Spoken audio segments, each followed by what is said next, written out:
comfort in terms of, it won't be 50, but you know what his intention was, I Dwayne? thought he did pretty well there. He could have gone for the head and he went for the ball. Got some numbers back just to try and reduce the damage here, but if it goes over the top, look out, runs onto it. It's a little too easy as well. Nah, there's a good bit of pressure from Kieran Jack. Just forced him off the kick a bit there. And Kieran Jack gets one. So he went for the ball, Mumford. It's fine. Got to congratulate him for that. There's a lot of players that in days gone by wouldn't have gone for the ball in that situation. Well, he's been Sydney's best player. Ty. He's been a great story, hasn't he? Come back after having a year out of the game. Doesn't look like he's missed a beat, Ty Kennelly. No, nice recruit to have come in fresh.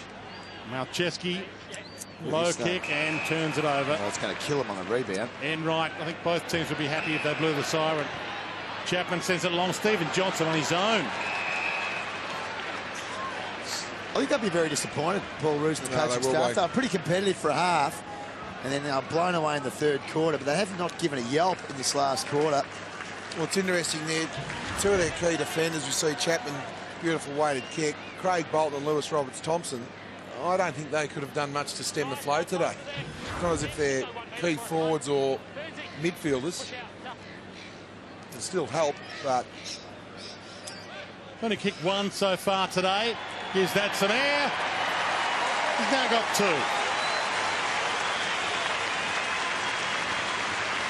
After O'Keefe kicked the first goal of the last quarter, the Cats have responded with the last 7.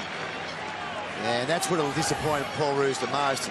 You look at this turnover. For Melchester, it was a shocker. Then Chapman, there's space there for him. There's space for Johnson. There are other players on above that as well, forward of Johnson. Well, that's the key. They've got 9 different goal scorers, and 5 of those have had multiples. So there's no go-to player the defenders say, OK, we'll go to him under pressure. Cats will move up the ladder to 3rd tonight with a 5-win, 2-loss record. The next couple of games, Brisbane at the Gabba and then Collingwood at the MCG. So a couple of big games coming up for the Cats, but they're well placed. 3rd spot right now. And the ball up. Abler. Yes, nice to have you back.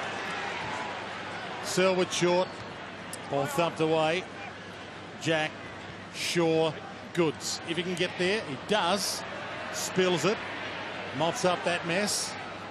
Jack.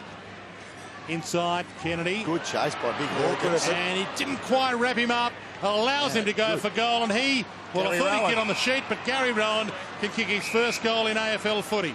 Now well done. Let's hope Gary's not as rude as the Pod. The Pod's kicked 2 balls out of that grandstand, over the grandstand into the pool. We don't want the other Geelong boy to do this. Local boy from Cobden kicks his first AFL goal. That'll give him a lot of confidence. Kicking his first goal in AFL football. Really good chase here from Tommy Hawkins, but Josh Kennedy also good speed. Kieran Jack drew the handball and away he went long for goal. And here's Gary Rowing marking his first mark and kicking his first goal in his first league game. Good effort. Tough way to debut. Tough game to debut in.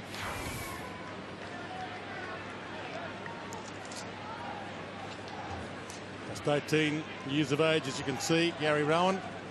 They've invested a lot in him. Sydney Swans, you've got to get your draft picks right. And they look to have got that one right. 2 minutes 49 from time. It'll be yet another win at home for the Cats. Jude Bolton heads toward half forward. Kennedy again. Slips it to Barlow. About to get run down. Kirk. Good tackle. Slung 360. Turnover. Hogan. Ling. They're not done with just yet, the Cats. Milburn looks up. Options are plenty. Needs to pick one. Picks Mooney. Tacks it well. Handball good. Hogan wobbles it towards Stephen Johnson. Got a hand to it. Chapman and Johnson collide. Almost bumped each other. Johnson barking instructions. Heads to Varco. He's got 3 to beat. And Jude Bolton, 1 of the 3. Should have been long to the top of the square to Podsiadly, that option there. For some reason, they've been completely ignored Podsiadly in the last 15 minutes of this game. Maybe he's got his quota, 5 goals. Lee Kohler, a couple of Sydney guns on the bench now. Goods has come for a rest now, and as you can see, Bradshaw as well, Kennelly also. But great to see Jetta getting a run in the middle of the ground. A good experience against the best team in the comp. And their next 3 games, the Sydney Swans, they've got next week the Bulldogs at Manuka. So a semi-home game, even though that's an away game for Sydney. Fremantle at the SCG, and then Hawthorn at the MCG. Well, they haven't got a very good record against the Bulldogs recently at Manuka. We've done those games, Dwayne. Yep. And they've had a couple of nice touch-ups there. So hopefully they can rebound, the Swans fans out there. Bartel to Varco. Little party trick from Varco. He misses. Pretty important player, Varco. No, he certainly Bit of is. zip, that leg speed. It's a party trick, all right. As you said, he had 9 scoring assists last week. He's been rewarded with 3 goals, 2 today. But again, you're going to have some scoring opportunities when you see the legend inside 50s. 64, only 34 to Sydney. Pike flies. Hands on a front spot, Milburn. And that'll do. And we'll get a ball in. It'll be 7 losses in a row at Skilled Stadium for the Sydney Swans. Certainly haven't had a good run of it here. Have been competitive in a few of those losses, but Geelong always with the capacity to break away, and this is a huge number now, 68-point margin.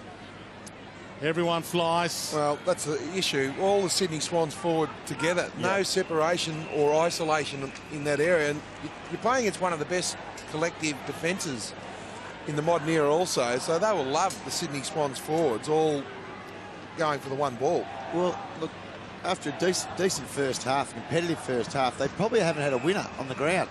I mean, maybe Kennelly off half-back. There's been too many other players that you would say has won their position. It's going to be very difficult to beat Geelong at Geelong. Again, Adam Goods on the ground. Harry Taylor's been outstanding on him. So the 15 disposals, Adam Goods. He's been a little bit fumbly today, and he certainly hasn't had his awareness about him. We've seen him run down twice this afternoon. Never happens to the champion player that he is. Well, the issue for him, he's had to search far and wide up the ground because the clearance work from Sydney, they haven't been able to break the lines out of the midfield. For his second goal for Adam Goods. Starts it right and bends it back, but not enough. 25,970 here at Skilled Stadium, and they just keep packing them in. Build it and they will come. More and more grandstands go up. More and more fans want to come and see this team play. Well, they're still the Kings, and they Geelong at the moment. Absolutely. The premiership race. Absolutely. Proved today. 26 home game wins in a row. That's including Etihad Stadium games for the Cats. And they've now won their past 20 games here at Skilled Stadium. Welcome back, Gary Ablett Jr. An outstanding game for him, but all up, an outstanding game for the reigning premiers. They've moved up to 3rd on the AFL ladder, and they are looking ominous yet again. 19-12, 126 to Sydney, 9-5, 59.